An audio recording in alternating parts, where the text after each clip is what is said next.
Hello, gorgeous. Welcome to HG Radio, everything beauty, cancer, and inspiration.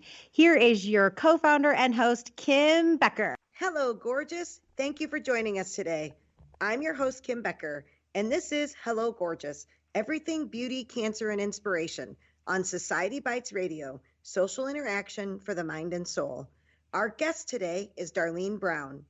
Darlene was called upon to be a full-time caregiver for her terminally ill husband, Christopher. She had to quickly step up to care for Chris for his ALS disease that ravaged his body, leaving him paralyzed and speechless at the age of 49. Darlene is a recent widow, mother of 6 adult children, grandmother and great-grandmother. She was the caregiver to her elderly mother with cardiac issues and cancer. She is a former substitute elementary school teacher and instructional assistant in the South Bend Community School District. She has always had a passion for helping others and advocating for children. Darlene attended college studying business, and she pursued an elementary education degree after deciding to follow her dream.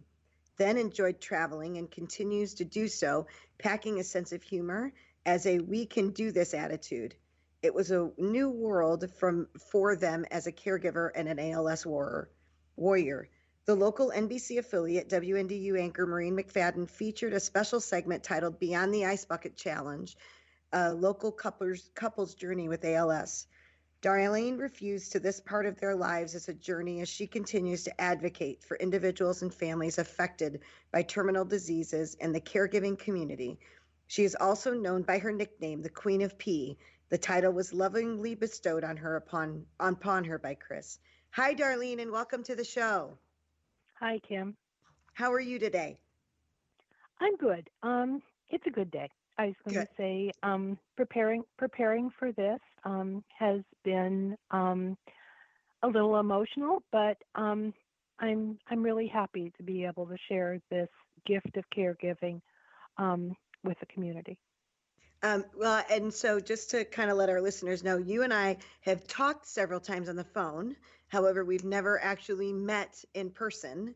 And we share a common bond, which is the whole caregiving. And it was funny then when I was preparing for this show, this is where I wanted to go with it. I really wanted to do an episode on caregiving because it sometimes can be a very thankless job, but yet it's the best job in the world when you get to care for your loved ones until the very end. But it's also very exhausting and tiring and emotionally draining. And so I had wanted to do an episode on caregiving, and then you reached out to me last week, and I thought, oh my gosh, this would be such a wonderful, instead of doing it as a monologue, to be able to do this interview with somebody who has actually walked the same set of footprints that I have. So I really appreciate you taking the time and doing this with me today. Well, like I said, Kim, I'm really pleased and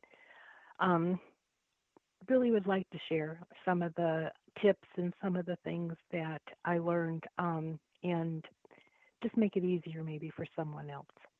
I agree. And that's what makes the world go around. Not everybody is like that, but I appreciate your willingness to be able to share because it can be a tough job. And so even just little hints and tips can help somebody. So I wanted to tell the story about how you and I actually got connected. So we in South Bend had the big Habitat for Humanity build, and President Carter and Rosalind were here doing the build, and so were Garth Brooks and Trisha Yearwood. And then Garth Brooks had announced that he was going to do a big concert at Notre Dame. And one of my dreams was to be able to do a visit on a woman battling breast cancer because it happened to be in October. And then we wanted to do a big reveal. Our goal was to do a big reveal actually at the concert, which that wasn't able to happen. But we had done a Facebook Live. And we were reaching out to the community, anybody that had connections to Garth and Trisha, or just Garth, his PR person, anybody that we could get a hold of to find out how we could connect with somebody to see if this was a possibility. And so as we were doing the Facebook Live, somebody had tagged you in a post and said, Darlene, can you help them? And so you had some connections that allowed us to get where we needed to be. We didn't actually do the reveal on stage, but we were able to do a makeover on a woman battling breast cancer, and her reveal that day was a meet and greet with Garth Brooks right before his concert. So tell a little bit about that and the connection, and then I'll tell you how, because of you, I got an opportunity to meet Garth and Trisha, and they knew who I was because of you. Um, Chris and I have always been huge Trisha Yearwood fans, and we traveled to see her in a lot of different states and a lot of different venues. And she started with the cooking show and having cookbooks. And one day he came home, was just a couple of weeks before we noticed that he was starting to get sick, and told me, he said, "We're going to Milwaukee tomorrow." And since we live in Granger, Indiana, I kind of looked at him and said, "Wow." And he said, "Trisha's doing a meet and greet, and for a small amount, we can get her cookbook and she'll sign it, and we have a photo op opportunity." And he says, "But I want to take her something special." And he said, "I want to take her a coffee can full of flowers." So I went ahead and prepared for him a silk flower arrangement of Gerber daisies, white Gerber daisies, in a coffee can. And off we went to Milwaukee for the meet and greet. And that was our initial time that we met her. Well, then later we had a couple other opportunities to meet her face to face, and she knew that Chris was sick, and she knew what was wrong with him, and she knew what the progression was. And so when I heard that they were coming to the Mishawaka area, and at that point he was already declining to the point where he wasn't able to travel any longer, with the help of hospice and with the help of the Dream Foundation, which grants dreams to adults, similar to Make-A-Wish, we were able to reach out to her, and we were able to tell her how close we were, and also to arrange to see if she could come and visit him. And she did. She granted his last wish to him a month before he passed. And ironically, while we were visiting with her, I had gotten the text message from one of my friends who asked me if I could help Hello Gorgeous reach out to Garth to help someone. And she was sitting with us at the time, and she lost her own mother to breast cancer. And so it was through that chain of events that we were able to go ahead and to share our connection with Tricia and Garth. And you and I, Kim, ended up coming to know each other. We did.